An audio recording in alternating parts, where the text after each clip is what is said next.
Okay. Pamela, the other thing I found, I know you're recording now, Molly, housekeeping time, is if it's not working for your audio, you could certainly use the chat to submit any, comments if that's the best we can do.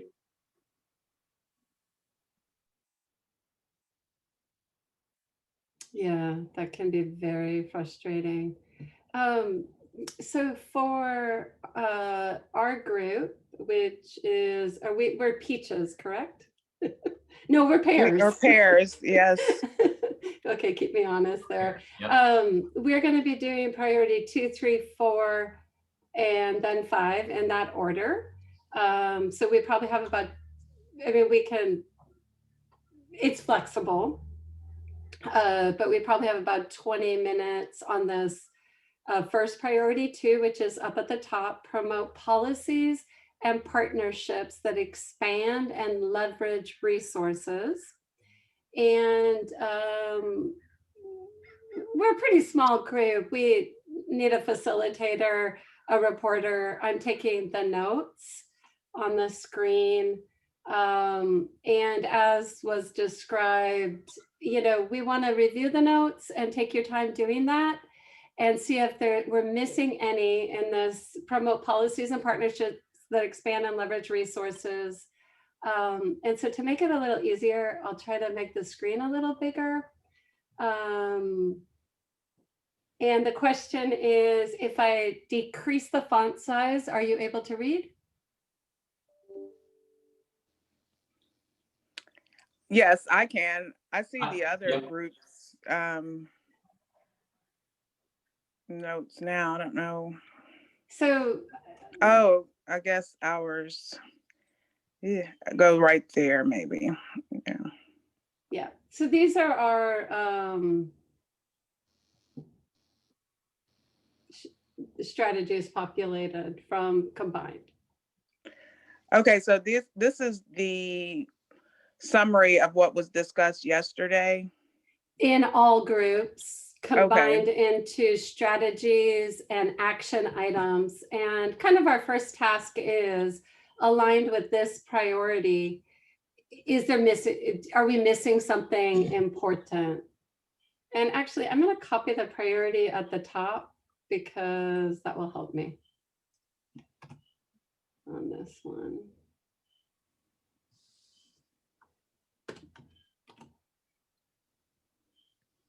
And then if you could put the, because it splits up the title box at the top. Like if you could like prioritize actions, etc., like down here too. You mean go up to the next page. So those two little side boxes over there, those are the prompts, like prioritize actions. Oh, and then yes, like those would help me if I saw them down below as well, because split the page up or whatever. Okay.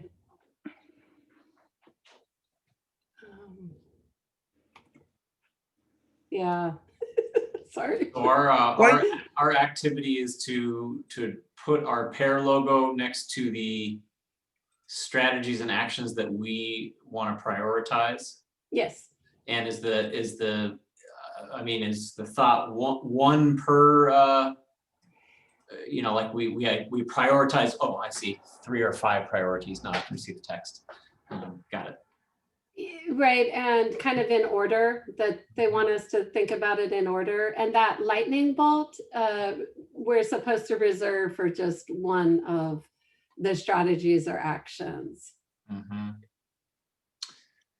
So I see one strategy and multiple actions. Are there multiple strategies? No. In this particular priority 2, there was only one articulated strategy. Right. And I imagine their strategies, over some of these actions.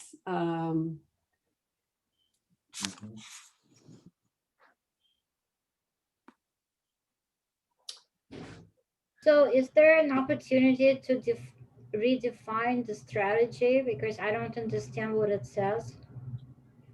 Well, I mean, I understand the intent of what it's saying, but okay, there is no sovereign governments. I understand it implies tribal nations who are sovereign. So it's sovereign nations with tribal governments. They're not necessarily the same. You know what I mean? So just like the terminology is a little weird to me. Now, and agencies. Are they state agencies? Are they local agencies? Are they all of the above? So it would probably help to be a little bit more specific with what relationships we are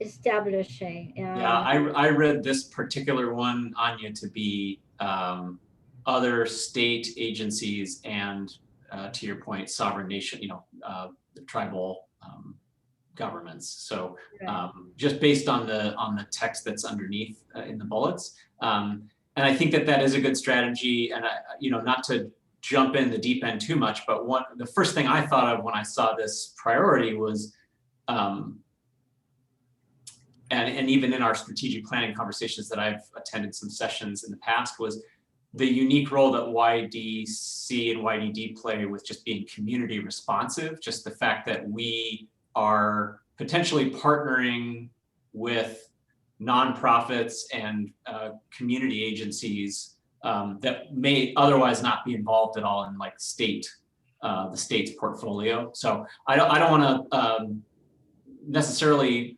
change what's on here, but I would say that like relationships and strategic relationships with other state agencies and other governments is great. I would also say, some sort of strategy or theme about just engaging with community-based organizations and nonprofits as a unique role that I think the YDD plays. Thank you for Because that. we're not working through schools necessarily, K-12 schools or exclusively through state agencies. We're working through, directly with nonprofits. Right, because that will probably not get us anywhere. Mm-hmm. Well, I think it's both. It's not an either or. But so what I want to say that if we are identifying partnerships, we need to identify all clusters of partners. Yeah, right. What I don't see here, I don't see any county partnership. So I see tribal partnerships. I see across other state agency on our kind of network of agencies.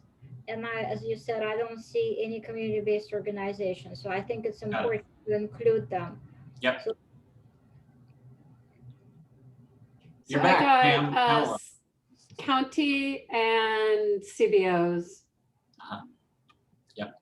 Okay.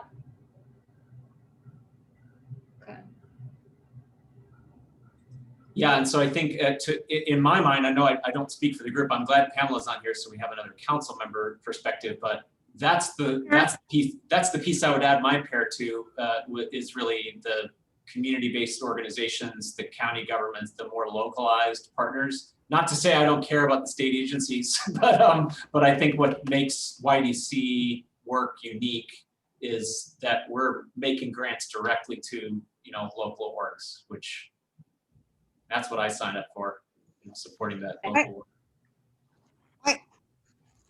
Eric, I am here. Good. I got back in. I'm glad you're here. So I really agree with Anya that we just need to change the rubric so the focus is clear. I'm not wordsmithing, but I think it does not capture the intent. So sovereign nations, counties, and agencies would cover I think the local connections that we're seeking.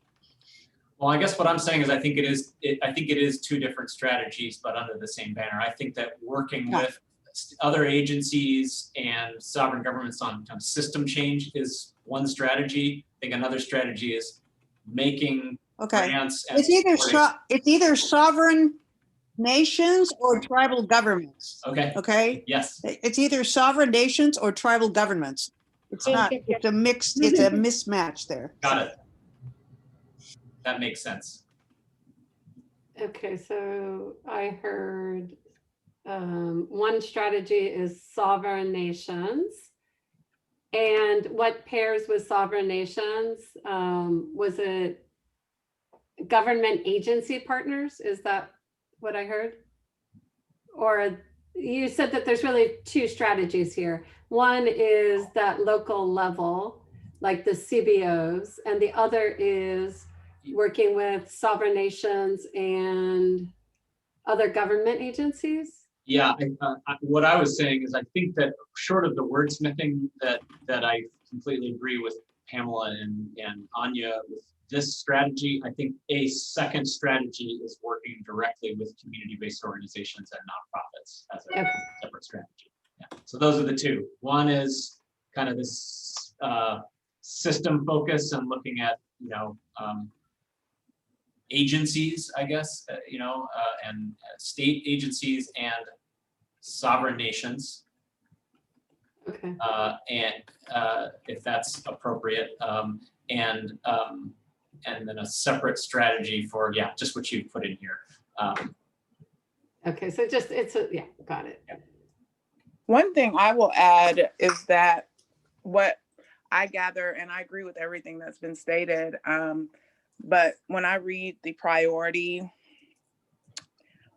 I'm interpreting finding ways to partner with larger agencies in order to be able to utilize some budget that they may be able to spend in order to do the work that we do. Yep. That we wouldn't have to necessarily use the YDD pot in full, because we can leverage whatever, like OYA, for example, they may be doing an initiative that we wouldn't have to fully fund, but it still aligns with the work that we do. And I think that it's important to try to find those opportunities as well. And the strategy to do that, I'm not sure. And I think one thing that we need to work on in order to do the leveraging of partnerships with other state agencies is to clearly define and let everybody know what the YDC and the YDD is. Like, a lot of people aren't fully up to speed on the fact that we're a true state agency and what we're charged to do. So I think clearly defining ourselves, or not defining, but doing a campaign to educate other state agencies on what and who the YDC and YDD is. I agree, Sanji, and I think that's going to overlay with the priority 4 as well. I don't know if that's the one that we're not going to get to, but we've got a priority on, strengthening our communication and awareness building. But I would put that, what you just said, as an action, under this first strategy. I mean, I'm not going to do justice to what you just said, but an action needs to be under the big strategy here. Yeah, I would say so. Yeah, I mean, just like there needs to some identity work needs to happen, and awareness raising about what the YDD is. I know this just because I'm running in different circles these days than I used to. So I have some intersection with the HEC group, just being in higher ed, and obviously early learning division is somewhat known. People are like, oh yeah, I know what early learning is, childcare and early learning, and then you say YDD and people gloss over. It's like that, and this is at the state level. I mean, there's just not a lot of awareness of what we do. So I think that's an excellent addition to this strategy, that it'd be nice for folks within the state to understand what we do. And that's why we're having a strategic plan, right? So we can talk about what we do. And I think in that event, it would help us to leverage the policies and partnerships that we may be able to expand, because we can determine intersectionalities of work, mission, vision with other state agencies. And I agree also local, community-based, but with community-based organizations, I see that as finding vessels to do the work that we're assisting to do the work. But with state agencies, you know, to me, that's a bigger pot of money that we might be able to like intermingle better. And I know that probably doesn't make any sense, but No, I think the leveraging resources piece, I hear what you're saying, and I would also just add, I don't want to monopolize this, I just want to address what you brought up. Can I Sanjay. add? Yeah. Go ahead.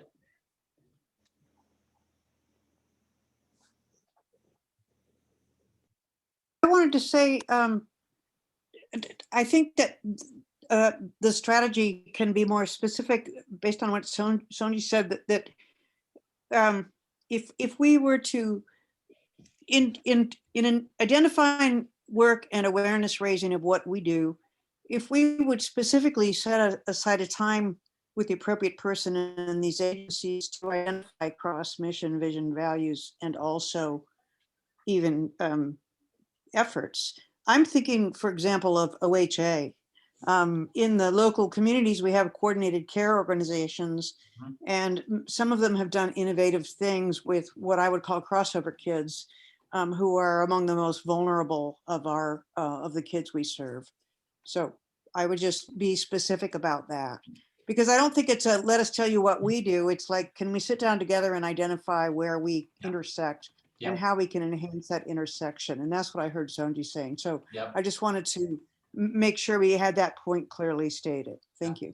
And how we can, what the intersection, how we can collaborate. I don't know. What our intersections are, and how we can expand, how enhance the, for example, if OHA in a community, if the coordinated care organization in the community is interested in really enhancing the health and mental health of crossover kids who are in care and also delinquent, what you know, how can we enhance that effort, or partner with them in that effort, or what can we bring to the table? How can we help each other? So it would be twofold. It would be, one, helping them expand on what they're already doing, but also giving them ideas of what they might do outside of the box that they think they're in, especially in the healthcare realm, because there's lots of money in healthcare. Back to Sonji's point, you know. So anyway, that's my point. And would community colleges be already listed in these groups? The kind of the workforce training and programming, community college work? I think they used HEC as the proxy for community colleges. Okay. Probably, yeah. But those are completely different things, Molly, to your point, because anybody who's ever had any encounter with a community college, they will understand that HEC has very little influence over what we do. Yeah, HEC is like policy. Yeah, right. Yeah. So maybe the CCWD or something. And I think, to me, that's why I'm kind of being a little annoying about making sure that we include local governments, including any self-governing body like a community college, because not everybody really takes direction from the state. They take suggestion and money from the state, but a state doesn't fund anybody to the level of 100%, nor does any state agency dictate rules. You know what I mean? So you have to have this kind of local level. I agree. Yeah, and I think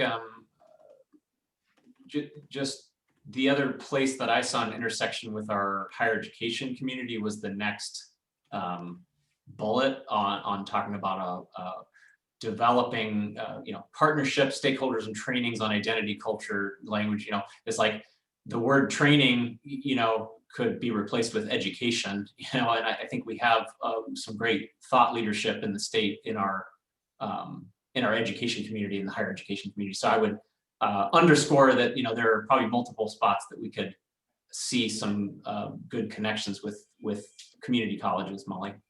And while we're on education, in any state university will have own policies, perspectives, and interests too. So, and Andy joined us. Let's Oh, make good. sure. Hi, Andy. Andy. Hello. Hi, Andy. Good afternoon. Hey, Andy. Welcome. I had some stuff I had to do before I got off, so. So Molly, in this action on the kind of trainings on identity, culture, language, bias, racism, DEI, I would over in the notes you could just say this is another place to engage our higher education partners. And yeah, I mean, working Anya, to your point, working for the state's land grant institution. I mean, there's so much work and resources through our OSU extension efforts to lead localized like DEI initiatives, and thinking about college access and migrant outreach, and there's a growing Black Minds Matter movement that OSU is trying to be a leader in, and U of O as well. So I think that's a good place to tag higher ed. Okay, so I added a comment on that. It's getting quite hard. Yeah, that's great. No, I think that comments are probably good. Somebody else's job will be to go back and figure out what we said. That might be you again, Molly. I don't know. Oh, well, we're recording, so I'll remember every word. Oh, okay. I'll be careful what I say. Now, they're kind of trying to get us to start to talk about the next one. They did want us to do a little work prioritizing strategies and action and really using that lightning bolt for if we had to look at this priority to promote policies and partnerships that expand and leverage resources, where is there a little bit of consensus around start there? So does anybody want to take a shot at it? Well, I don't think that they need to go like one after the other. They can coexist because you can work on expanding and reinforcing partnerships at the same time as you are building kind of financial understandings with others. So I think they go hand in hand. I always have trouble when people are like, well, first we do this and then we do that. No, we do everything at the same time. Well, and I would reflect that I think the lightning bolt for, if I was assessing this by what the YDD should be kind of prioritizing versus what the YDC should be prioritizing. I don't want to create division where none exists, but like certainly the policy and legislative work and I mean, I think that there's a mutual role that the council and the staff plays, but some of these relationship building and meeting with leaders of other agencies is probably going to be the staff, if that makes sense. So anyway, I'll just put that out there. I agree with you, Anya. It's not if then or 1, 2. I think there's also a difference of what I would prioritize for the division versus the council, and maybe you could clarify what are we prioritizing, or is it both? I think they're both important. Yeah. So it just seems to me some actions are like on a smaller scale, others on a larger scale. Mm-hmm. Mm-hmm. Pamela, you? I don't know why I can't get my hand off there, but sorry. We see you. It seems to me if the overarching strategy is about relations, Mhm. then the first priority is really where any relationship starts, which is the last thing we put as a bullet there, which is identify, work, and awareness of what we do, what the others do, and how we can intersect and work together. So however that cuts, I mean, that's sort of the overarching rubric that all of this else falls under. That would be, if you had to put a first step, if I was going to get to know Eric, we'd start by having that conversation. What do you care about? What do I care about? How can we work together? How can the whole be greater than the sum of its parts now that we're two? So I just think that otherwise, I agree with Anya that it's kind of silly to, it doesn't serve much to put the rest of this content really in a to-do list, you know, that one leads to two in seriatim. Yep, if the exercise is to put a lightning bolt by the starting point, I completely agree with you, Pamela. Right. Yep.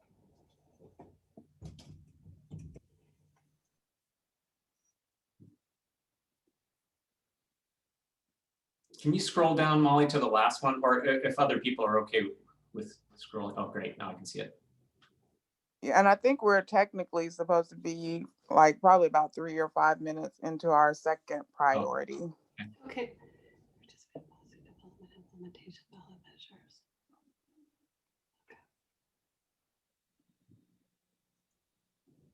All right, shall we move to the next one? Okay. Okay, so I think we took notes, we added strategies, we selected our number one top starting point, and we are pair. So priority 3.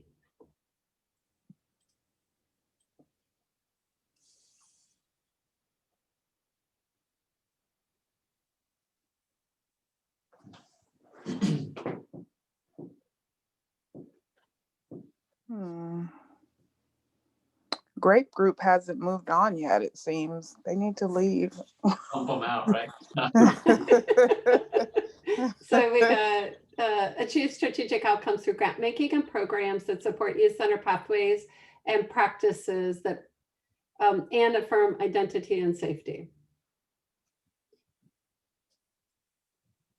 Okay, so we are down here.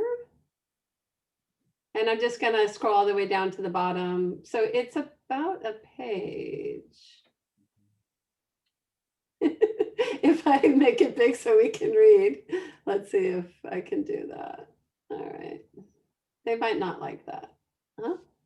Maybe that'll kick them out. Maybe kick them out. There we go. So we can read this. Great.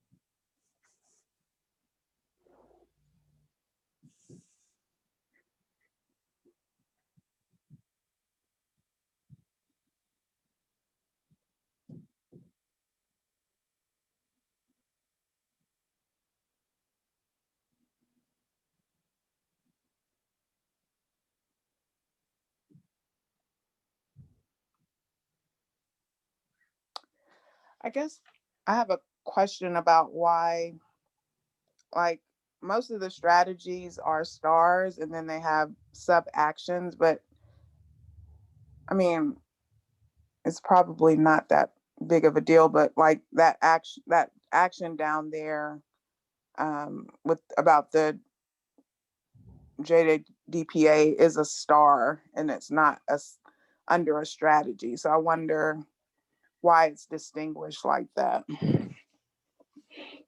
Multiple cooks in the kitchen, I think, is the answer. Maybe so. Yeah, maybe. Somebody grabbed the salt when they meant to grab the pepper, I think. Possibly. Well, maybe it's a star because it's not an option, it's a requirement. You know, it's something that we would have to do anyway. Whether it's in, I don't know, I'm just guessing. This is the first time I see this document. So, but I would put our little pair there because that's not an option for us. Right. Okay, if I can find the pair. Sorry, I've got to go up here to We grab lost it. our fruit. We lost our fruit in the fruit basket. We lost our fruit and our lightning bolt. So Good. So while you're finding our fruit and the bolt, it seems that a lot of this identity is around nationality, language, race, ethnicity. I think it would be nice and so it says affirms identity and safety. I think we should include LGBTQ,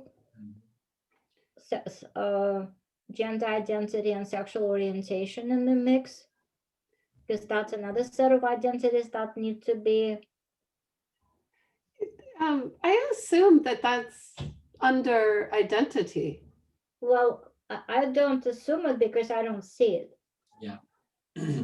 Yeah, I think that I agree. It's a standalone or a complementary strategy. I don't know what my brain isn't working the words out right now, but yeah, I mean, I don't see the LGBTQ plus kind of youth kind of represented in the supporting creativity culture or strengthening relationships with, tribal nations, or improving grant making. So I would say add, I don't know, I'll leave it to others to wordsmith better than me, but it seems to me that we have had in our policy brief that we did a couple of years ago, Anya, we had some pretty good strategies and actions outlined in. Oh, yes, we do. So I would maybe just add, for the purposes of time, that we could say refer to the Policy brief, yeah. policy brief, and I don't recall if it was specifically LGBTQ plus youth or if it was. Since I wrote it, yes. Oh, good. Then we've got the expert in the room. I'm not an expert. I was just, putting together other people's expertise in one piece. Yes. Of paper. That was a micro meta-analysis. Yeah, so it's called the LGBTQ youth policy brief, and we have a position paper, and I would say that should be reflected as a strategy of the YDD. Yeah, since we have identity as a bolded strategy, to ensure that we understand what identity means. Well, and we tried to talk about some of the in that policy brief, the needs, particularly related to personal safety, right? And instances of homelessness and academic impact specifically for LGBTQ youth. So I think it's important to have as a target. Eric, you bring up the point that I was additional point that I was going to make.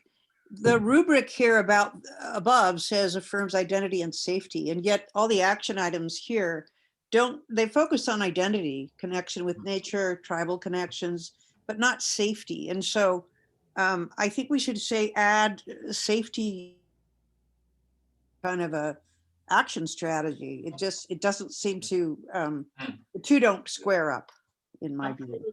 Mm-hmm. And I guess looking at safety, that's what made me think about LGBTQ group missing in here. Right, but there are other safety strategies for other groups as well. Sure.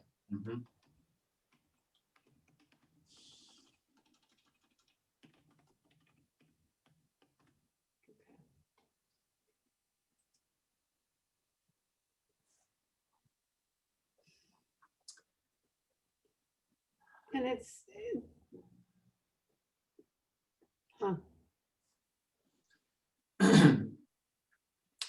so it says strategic outcomes through grant making and programs.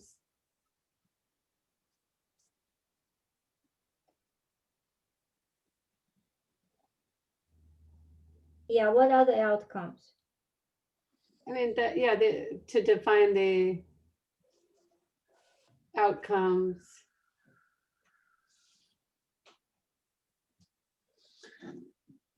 I mean, that's a big question, is it not? Well, or has that already been defined? This seems like ancient history now, Anya. I'm actually looking at the policy brief. How long ago was this? 2018? No, or older. Anyway, I guess that doesn't matter. I mean, some of the recommendations we made were, allocating funds specifically for homeless LGBTQ youth, We talked about prioritizing health and behavioral and mental health services for LGBTQ youth. So I think we've, as I said, we've already, as a council, done some of the work of identifying recommendations. So for the thinking about strategic outcomes, I mean, I'm not knowledgeable enough to know kind of what the baseline is, but I think do better is probably the outcome I'd like to see. And since we've already made recommendations in terms of policy and action, you know, it'd be good to revisit that. But what I'm seeing just off the cuff is specific mention of supporting housing resources for homeless LGBTQ youth and supporting health, behavioral health, and mental health services for LGBTQ youth, which I think addresses some of the safety pieces you're talking about as well, Pamela. So Eric, may I ask you like a side question? Mm-hmm. So could you affirm, so you were part of the strategic planning group, right? For my part, yeah, I wasn't able to attend every session, but I was part of But you were. So was there any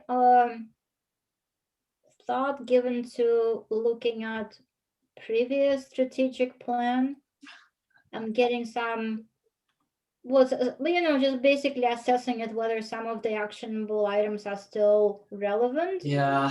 And just looking at revising what existed, or are we Yeah, starting from we had enough. This is me editorializing, and I know you're recording this, so I'll tread lightly. I don't think a lot of emphasis was on what we've done. It was more on what do we want to do, and also realize there's you know, there's new faces and new people that wouldn't, you know, the Right, previous plan wouldn't have resonated. But yeah, I mean, I think John Teague and I, you know, and Celeste might have been the few of the people who had been around through previous iterations. But no, there wasn't a lot of emphasis. We didn't pull up, for instance, these policy briefs or recommendations from 3, 4, or 5 years ago. Well, that's totally fine, but what I'm trying to say, like, if once we've identified what's relevant today, and if there has been some work done in that area before, would be nice to kind of cross-reference them. Yeah, I don't know that that's happened through the strategic planning committee, but I do believe that a lot of the work of the committees, you know, I'll speak the workforce and re-engagement committee for one, that, you know, that's where a lot of those previous strategic priorities have played out, and I'm clearly true with the JCP committee as well. Yeah, I'm all about like not reinventing the wheel. If we've developed a good plan and you know, done, I think a lot of research and benchmarking went into some of those policy briefs too. So they may be a few years old and need to be refreshed, but I like using them as a starting point where we can. Eric, I just have a question here. Maybe this goes somewhere else, but if the strategies here, we have a specific strategy on YDD and tribal nations. We've added LGBTQ. With respect to safety, we have particular concerns about brown and Black children and their safety, and reaching out and becoming connected to the community leaders that try to support that group of kids, whether it's a Boys and Girls Club or if it's a church. But I don't know if that goes here, but it seems to me that it ought to be going everywhere. In everything we do, we ought to be explicit about that and prioritize it with a lightning bolt. Because those two groups that I'm mentioning, and then LGBTQ, those are the vulnerable of the vulnerable, besides my third group, which are crossover kids, which we know disproportionately are comprised of, at least we know, tribal and Black kids. So I just want to put that in there. But maybe it goes somewhere else. Maybe there's a whole different strategy on that I wasn't able to be here yesterday because of stuff. You know, I usually go by less is more, but sometimes I'd rather repeat an important issue in 25 different areas. then assume that it's mentioned elsewhere and forget to mention it here. So let's put it there, and you know, if it's mentioned somewhere else, that's fine. Okay, so let me know what I'm adding, and just for the formatting, I'm just gonna put it here with is it a strategy that we're adding here? It's an action relating specifically to minority youth. Actions related specifically to minority youth, especially with respect to safety. And what is the action? Strategies with, just like we said for LGBTQ, supporting housing, supporting mental health. I would add supporting community connection to at least one responsible adult. I mean, we know how we can do that. Okay, got it. What can the YDC do to help make sure that that's happening in every one of our communities that's getting grant funding from us? And do we have a policy brief on that as well? Well, we have our equity lens that I don't know that we've come back and revisited a whole lot as a full council, but no, we don't. I don't know that we have a policy brief specifically about, you know, how we lead, you know, anti-racist awareness and programming. We've basically got, but I think this is really, Pamela's point's really well taken, because our policy briefs kind of dig down into foster youth, homeless youth, LGBTQ youth, gang involved youth, you know. So I think that here's what I would say, having been part of some of the strategic planning sessions, and I don't know if this will help or hurt the conversation, but we started with this overarching idea that we want all of our programs and grants to affirm identity and create safe environments for youth. And then the language that came out was, you know, it's like we talk about grant making, programs, safety, and identity. And so they're all put together. And so I think the measurable outcomes are affirming identity and ensuring safe environments, right? And then I think what we've identified is that there are a number of different, you know, groups that we need to prioritize that maybe are you know, that we need to be equitable, you know, devote more resources to some areas. Exactly. If you only have $1 to spend, I'm suggesting we need to spend 80 cents of it on the vulnerable groups that we've mentioned. Right. Yes. So is that the strategy, I guess, is forgive my language because it hasn't been well thought through, but a disproportionate amount of resources need to be, you know, applied to address these inequities, you know.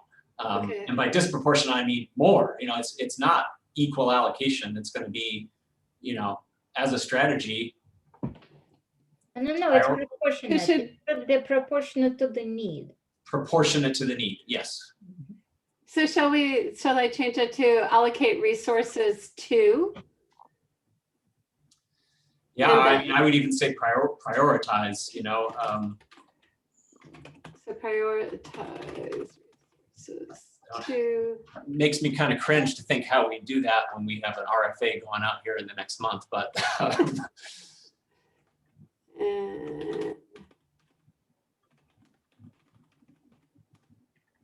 Okay. Yeah, so if this category is mainly about grant making and the programs that YDD offers, then I like the analogy of the 80 cents of the dollar, you know, Pamela. I think that speaks, you know, that's what I mean by proportion. It's just kind of like, if we've said there are particular groups or needs within those groups that we have already identified as a council, then I would like us to put our money where our mouth is. Okay. All right, so lightning bolt. Everything that we discussed. I'll just put lightning bolts to our strategies and actions. How's that?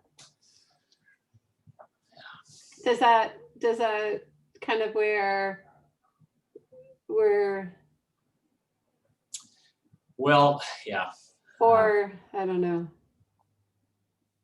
So I'm looking at the continuously improve the grant making. I agree that seems to be probably focused on the process, the grant making process. I would, if we had to put all of this into a strategy that I would apply my personal lightning bolt to, it would be, in addition to continuously improving the grant making process, it would be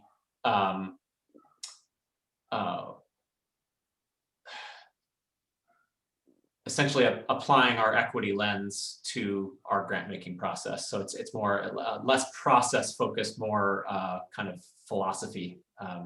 That's not very helpful for you for wording. I apologize, Molly. Well, the question I suppose is the strategy applying that lens? Well, I guess the strategy is just that the judge said 80 cents out of the dollar should go to the most vulnerable. Yeah. So. Right. Right. That's right. The action part is what we just said. Prioritize resources to the most vulnerable, which we've identified. Okay. I mean, we don't say most vulnerable, we just say prioritize resources to support housing, mental health for the two categories of youth who we've identified. And I would put the,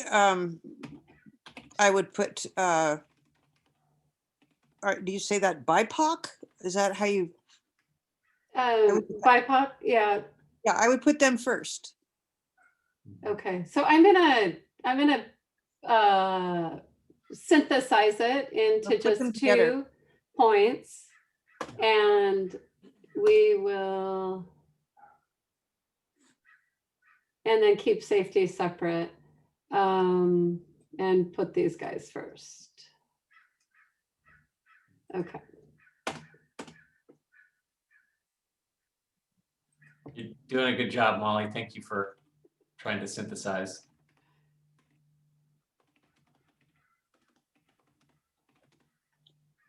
Actually, Molly, you know, safety is housing and mental health.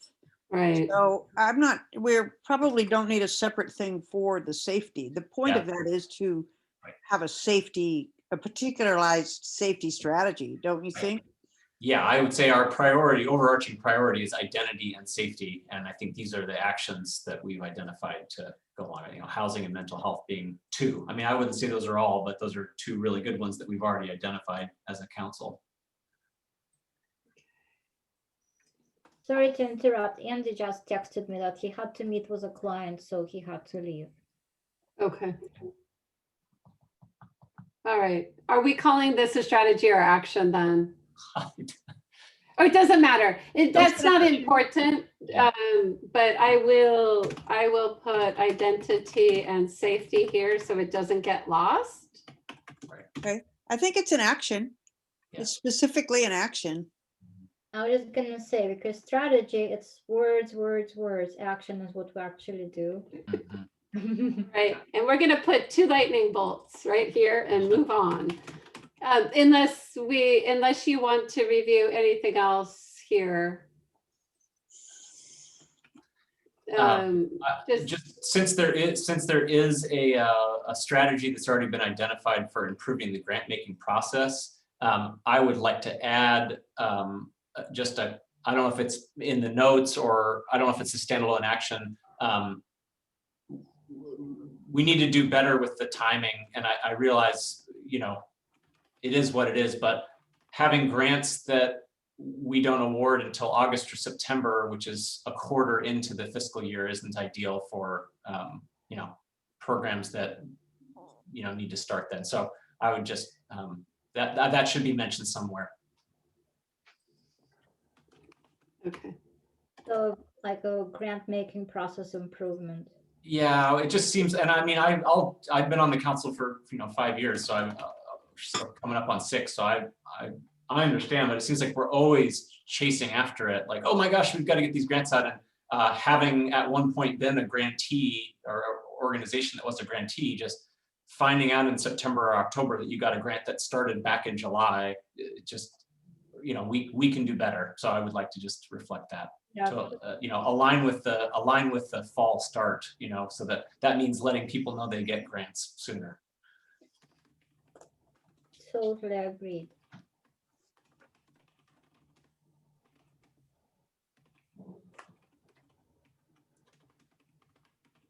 I'll just say organizations. Yeah, that's great. Thank you. Yes, great. All right, anything else in this priority? I mean, in this strategic priority? I appreciate the conversation. I think Melissa instructed us to move on like 5 minutes ago. I need to hobble over to the bathroom, so it's gonna take me a while on crutches, so I will Oh. mute and I'll be back. Okay, and I'll give you the priority. Oh. Okay, so we are doing strengthen communication, awareness, and capacity to achieve priorities, goals, and measurable outcomes.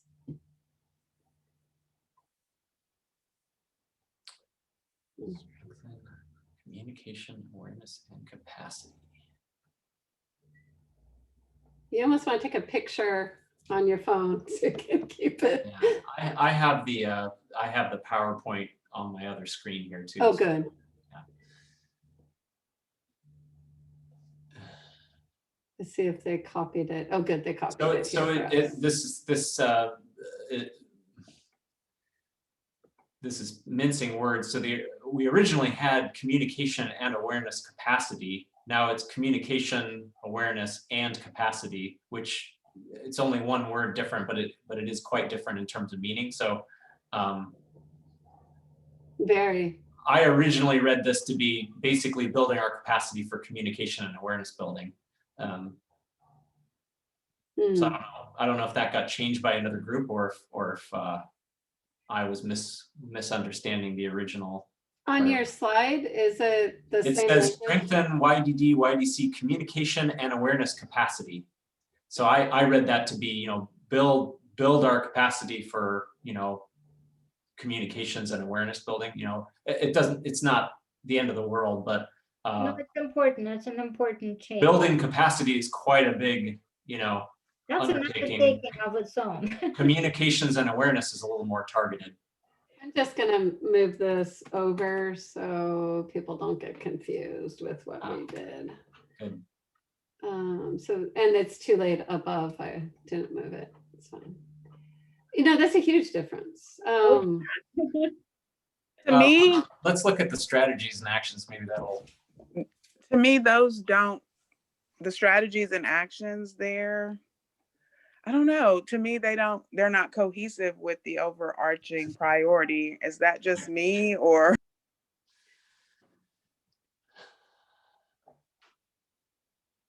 Like champion strength-based youth development and youth mental health, what does that have to do with strengthen YDD communication, awareness, and capacity to achieve priorities and goals and measurable outcomes?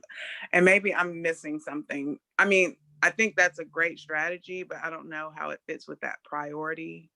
But I could not be connecting the dots appropriately.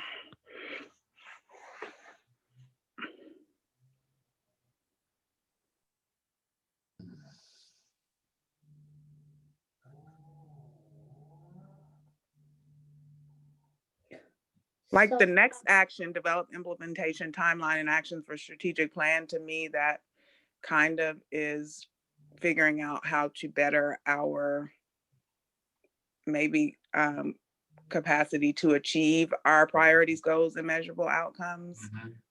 That would fit there to me as an action. So that one makes sense. And is this the internal strategic priority? No, there's a priority about strengthening. Okay, this is strengthening cohesion and inclusion is our internal priority. However, I think anytime we have a capacity building kind of focus, it is somewhat internal. You know, it's. So would it be okay to like highlight this area and make a note to say that we need some clarification around it, did it change intentionally? And if I don't know, because it's hard for to me to understand what it means. Yeah, if we're talking about building our capacity for, communications and awareness of like the brand, the YDD brand, like that I think means something. Communication, awareness, and capacity starts to be really broad, which I think probably is, Sanjay, why the strategies might not seem to align Yeah, directly. because it's either you're building a marketing strategy, if you Right. will, or you are ensuring that you have enough money to fund the market Right. that you're Right. building. Yeah, and I will say, I didn't attend all the strategic planning meetings, but I understood this to be about the brand, raising awareness, developing communication, to better achieve our outcomes. Which kind of goes to our first bulleted Yes. statement that we need to make sure that we've found our own identity. Yep. Yep. And it seems to me in this work, part of strengthening the brand, as it were, communication awareness is really having that same message, not assuming that people that we're talking to understand who our youth are, their needs, and their position in society, right? So that if we have sort of a similar marketing message, I would think that would be in that type of a priority, so that you've got those policy briefs. What are the talking points for council members? What are the talking points for staff? So that we're giving the same unified message and really showing what we're doing. I feel like Sanjay and I were talking about that. Right, absolutely. So I'm not sure, do we have, so that would be a part of this, depending on what this goal is. Yeah. I'm thinking back to how you let us off, Sanjay, on this about how that first strategy fits in. If I look at this as like, establishing the YDD as like the expert or the champion in youth development and youth mental health, that then starts to kind of seem like a strategy. The verb itself, to champion, I don't know really what that means, but like an outcome or something measurable, I guess this is like, is YDD looked at as the expert, or the go-to agency for youth strength-based youth development and youth mental health. Right, that and I guess it's just the wording of it, and maybe there are some connecting words that are missing. I can't remember in grammar what those are, but yeah, I don't either. Like you can read that and see two different meanings, Right. if it's like one word different or something like that. Yep. But the way you explained it makes sense. Yeah, that I think fit there. it's about the brand, it's about the identity of our division, right? And so one strategy is, we're going to champion youth development and youth mental health, like strengths-based youth development, mental health. That's our brand, right? That's how we basically build capacity for our brand. And then to that, I don't then understand really how the implementation of the strategic plan kind of directly ties back to that, the second action below. But anyway, I agree with us defining what it is we're the go-to for. Early learning division is the go-to for childcare and early learning. HEC is the go-to for higher ed, and the Teacher Standards and Practice Commission is the go-to for teacher certification. Like YDD is a lot of things. We have this huge age scope. We've got priorities that have shifted quite a bit. Other than our juvenile crime prevention, we've had a lot of different priorities based on legislative priorities. So I look at this to say, we're putting a line in the sand. We are the go-to kind of champion, to use that language, for strengths-based youth development and youth mental health. Okay, so here's my question. I'm sorry, Judge, you go ahead and then I'll ask my question. Oh, I just wanted to say what you're stating is an outcome. So I think we should state it as an outcome. Mhm. YDD will be regarded as, Yeah. and then what you said. Right, yeah. Go for it, Anya. So my question is, if from what I understand, to be a go-to entity, you have to possess expertise Mhm. in a certain area. So if we start making, and if we announce that we are a go-to agency for youth mental health, what does it look like? Because what is it that we really know about youth mental health? And what can we help with? And I'm saying it, there is a point. My title was the Juvenile Crime Prevention Manager, Juvenile Justice Specialist. I get phone calls from parents and youth. They see it on the website and they call me because they have issues with their kids. And I cannot do anything about it other than try to get as much information as I can, just basically, where do you live? And refer them to appropriate juvenile department. And I'll just give them a phone number of the director, not the receptionist. I'll call the director myself and say, well, there's a so-and-so gonna call you. And yes, blame me, I referred you. So what I'm saying is it can be misunderstood. If we are seen as a mental health sort of go-to, Yeah. what if we start getting phone calls? I have some mental health crisis. Well, See, yeah, be I careful. It's not I agree with you, and I just- think maybe that's the reason to use the word to champion or to focus on advocacy. I mean, I think I said expert, and that was misspeaking, because I certainly wouldn't. I don't know that we have that expertise, but I think it's about being an advocate for Anya. It's the same issue, and I would also say I didn't put youth mental health in here. That was in here already, so I don't know where that came from, but. Is one thing, but being like we're gonna help you fix your problem, I don't think we're there yet. Yeah. Isn't maybe I'm wrong about this. You know a lot more about it really in the details than I, but I don't think champion means anything. So what? So I'd rather not have that there. So I do think that there is a goal for the YDD to become the expert on process. What we know is how to integrate various strands that best will support youth development in a variety of contexts. So we are process experts. No, we're not the drill down mental health expert. We're not the drill down physician. We're not the drill down housing, but what we do, the lifeblood of what we do, is we look at the coordinates of these programs that are supposed to improve outcomes for youth, Right. and we validate them or not. And so in that sense, that's the core of our expertise, is it not? Yes. So I would state it that way, that we are experts in the process of effective youth development. Right. Well, and Component parts, the components which make up something that actually works, because there's lots of money poured down the drain on things that are worthless.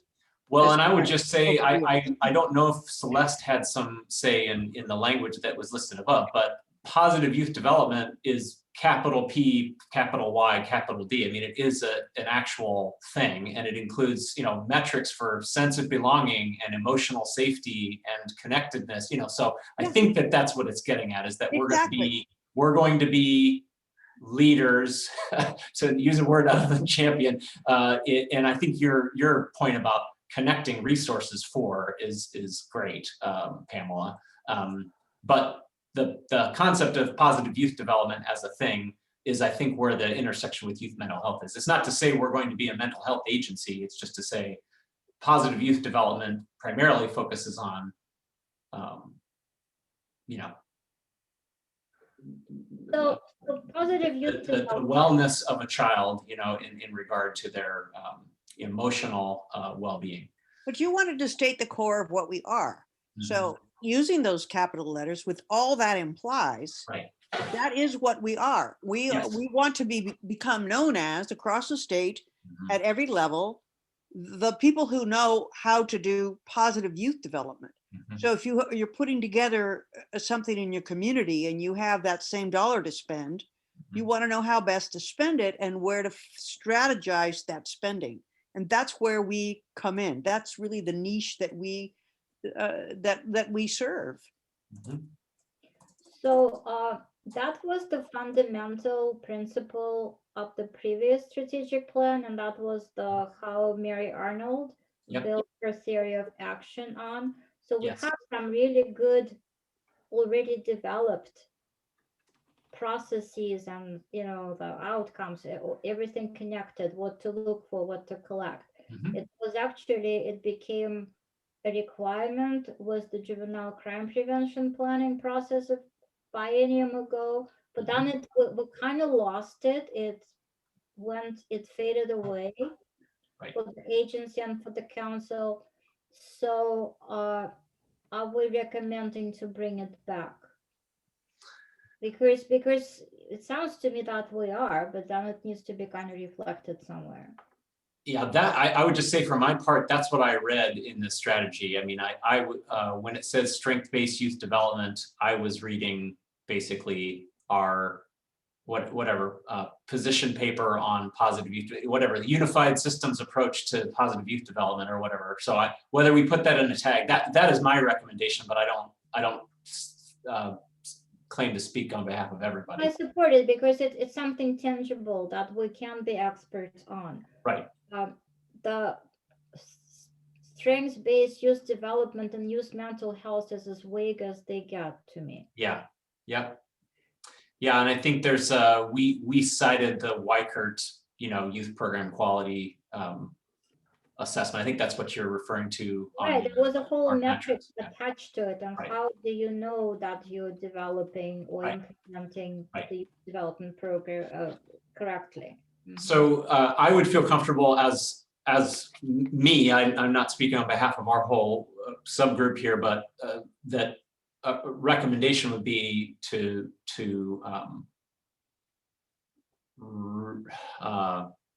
reaffirm our commitment to the positive youth development kind of unified system model in the new strategic plan. That would be my recommendation.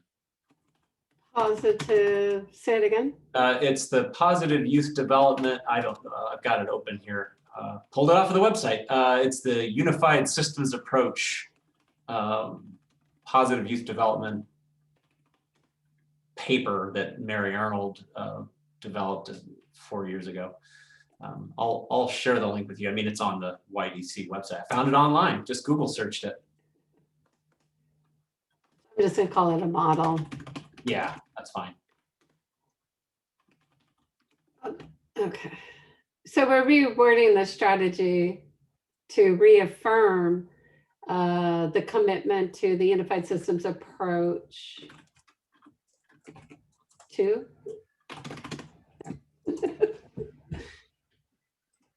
No, unified system approach has positive youth development in its foundation. So it's kind of like the other way around. Yeah, I think we'll know what it means. I mean, in the thing, and I shared the link in chat as well. I mean, it's just a position paper. What we did was we took that and created essentially all of our measures for our across our workforce and juvenile crime prevention and our community grants, and we held it against that model. And I think it's really good. I'm glad you brought it up, Anya, because I guess I took for granted that we were going to continue doing it, because in my mind, that's our stuff. That's our secret sauce, right?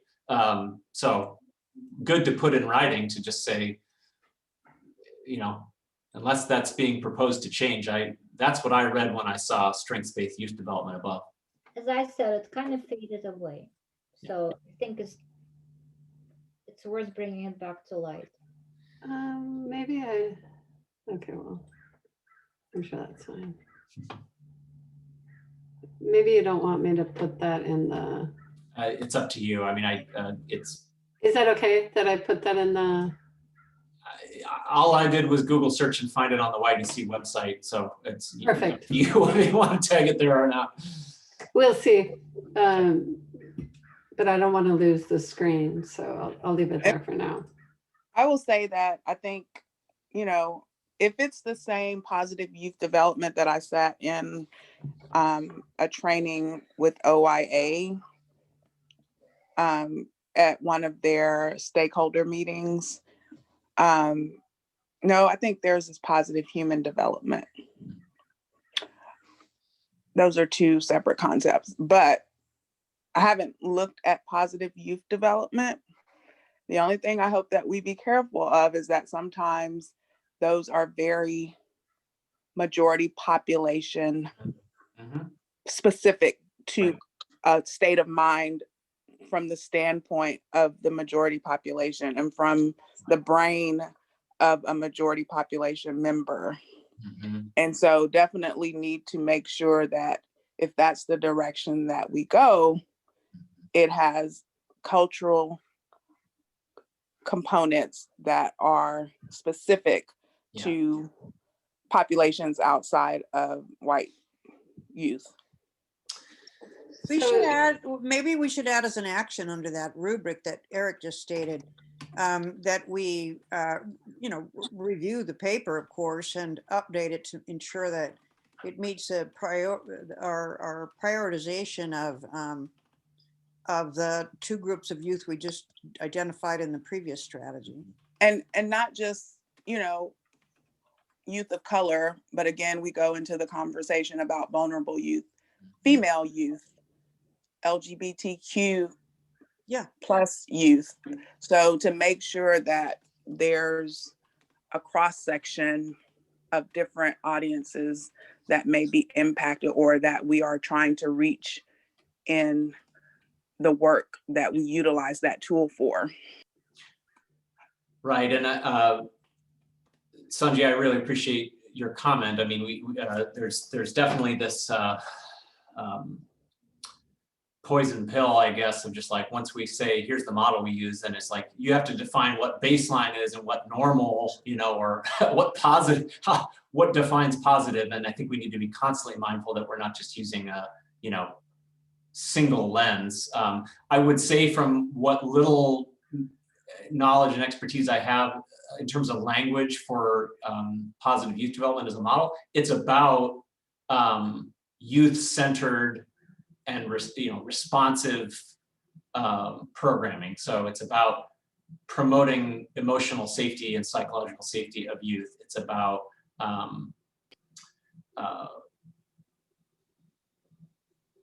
how you are targeting programs to the youth that are involved. So I mean, it is about being responsive to the individual. Yes. Okay, so perfect. It's about creating safe environments, supportive programming, positive interactions, engagement that's meaningful. So I mean, that's the framework we're talking about. So by nature of using the positive youth development model, the hope is you're not saying, all kids need to get straight A's. That's the metric we're using, and then you've kind of looked over kind of all of the dynamics that go into whether straight A's is a value, or not. Like I said, Celeste Jansen is the closest thing to an expert that I know in this area. So I'll trust that we're going to have people that on the council that will know. Eric, Celeste, and also Liz. Liz, yes, right. Liz and Mary did a presentation at the CJJ conference in DC, actually on how we as an agency and council are implementing or gearing up to implement PYD to all of our system things. So Liz was there too, and Liz is great.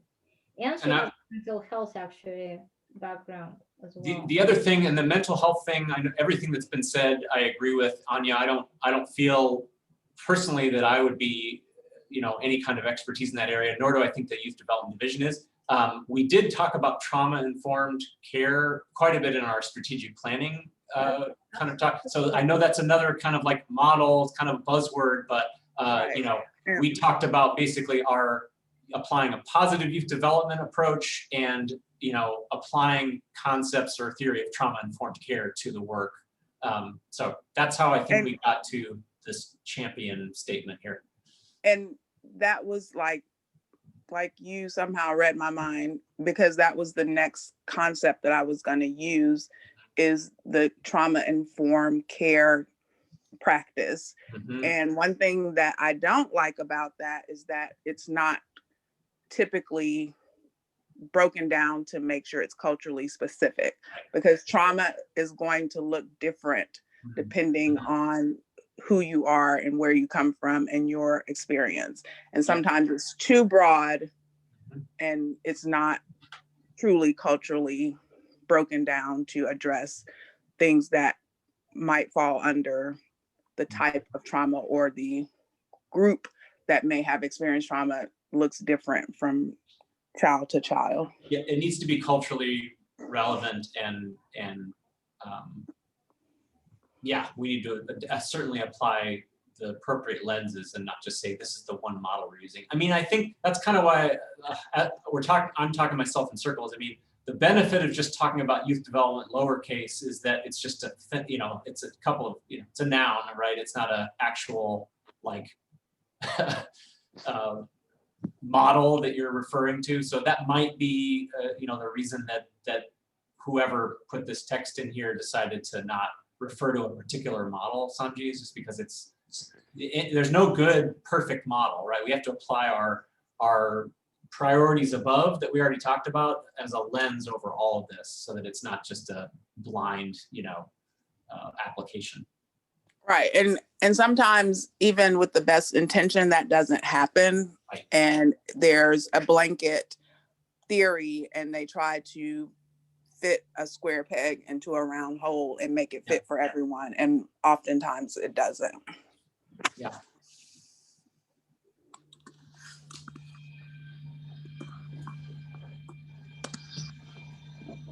I don't know if we want to get down to this level of detail, but an action comes to mind that every county youth department, I mean, we create trauma for our children in the court setting as a place, and in the detention setting as a place, most dramatically, where we have them exactly in our care. And so, you know, consistent with this, we should have as an action that every county juvenile department would have a plan for working with community partners to identify particular sources of trauma for their group. In other words, victims of sexual violence, victims of violence, you know, who are African American or Native American. There's different approaches, as you say, but I think, you know, that we should first be doing no harm. And so we tried to do trauma-informed courtrooms, probably not with particularity that Sanji's talking about, but we did change some things and made some improvement. But I don't know where that stuff is now. And there are also ways to change how we deal with kids who are ordered by the judge, maybe wrongly, to go to detention. And if we're really serious about this very thing, we should start with the worst, with the ways in which, you know, within our own world, that is the court and the detention, we are creating additional trauma. Mm-hmm. So I don't know where that goes or if it should go here, but I just do no harm. We want to do no harm statement here, Pamela. Yeah. Well, I guess in terms of prioritization, we should start with our own stuff. In other words, where do we have kids who are most at risk? They have already been adjudicated, and it's sometimes incarcerated, if you will, although detention is a temporary thing. But there's lots of trauma that happens within those few days, or can. So I would say that we might prioritize funding to counties who have that as a goal, you know, to really drill down on that. and figure out what is trauma for this child, and what are the ways in which we can change our practices so that we are not exacerbating the problem here as we are, by definition, we would be, but less exacerbation of the problem in court and in detention. Right. And I think that's the whole concept of equity, right? Is to try to determine how to modify these broad things in order to fit particular groups, because what this group needs may be slightly different from what that group needs. And you can not, because you're not going to be able to tailor things to every how many billion people on the earth. Like, it's just not possible, but at least try to adapt it enough so that, again, as Judge Abernathy was saying, it's not doing more harm than good. Because, again, basically what groups of people need based on their particular walks of life is not going to be the same from group to group. Hey, Anya, we just went through the juvenile detention guidelines. Is that touched on? in Yeah, that? I was just gonna mention that. So in our guidelines that were issued to the juvenile departments, trauma-informed care is recommended as best practice. So it would be a very natural follow-up with that, as our judge said, to prioritize funding. And I believe it, and I wrote it down in my own book here. that yes, we're asking people to implement best practices in order for them to improve their respective local systems, and yet we do not support with any kind of, not knowledge-based, not financial help for them to make sure that these types of efforts are actually taking place. Yeah, we're about to be kicked out in 20 seconds. So just wanted to throw that out there. Pleasure speaking with you all. You're an Absolutely. insightful group. I appreciate it. You too, Chief T. Yeah, Glad you could join us. I didn't know you were here. I didn't see your name. I was another meeting until 3 minutes ago. See ya. Yeah, fun day, John. Mhm. Great conversation. Awesome. Look at all this. This is great.